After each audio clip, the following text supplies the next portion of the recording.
He confessed to 8 murders, but none of the victims ever existed. When police arrested 32-year-old Mark Hanley in 2017, they thought they had just caught one of the most dangerous serial killers in the country. He sat calmly in the interrogation room, hands folded, and said, "I'll tell you everything." What followed left detectives speechless. Mark described 8 murders in detail. Dates, times, victims' names, even the locations where he buried their bodies.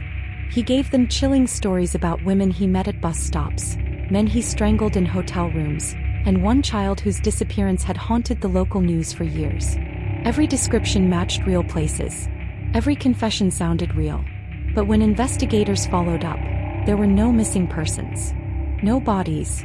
No families searching. No records of anyone by those names ever existing. At first, detectives thought he was lying, maybe trying to protect someone else or making things up for attention. But Mark wasn't guessing. He knew things only a killer would know. Patterns of blood spatter, the weight of a body in a shallow grave, how long it takes for decomposition to start in summer heat. He spoke with a precision that terrified even veteran detectives. When they checked his home, it got worse.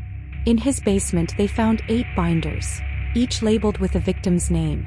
Inside were photos of strangers printed off the internet, fake newspaper clippings, handwritten police reports, and diary entries describing each murder in obsessive detail. He had mapped out entire fake lives, birthdays, jobs, addresses, for people who didn't exist. Psychologists were brought in to evaluate him.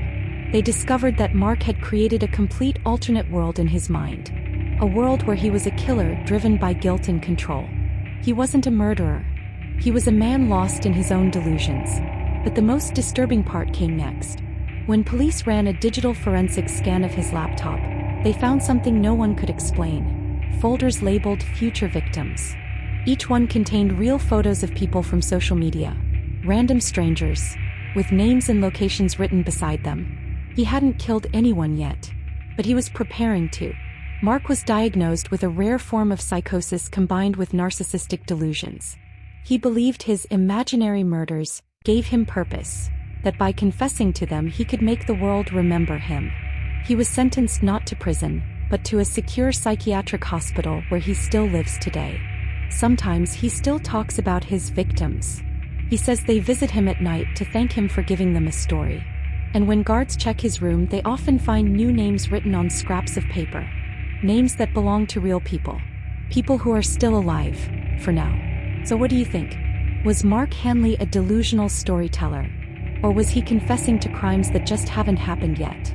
Like, comment, and subscribe for more.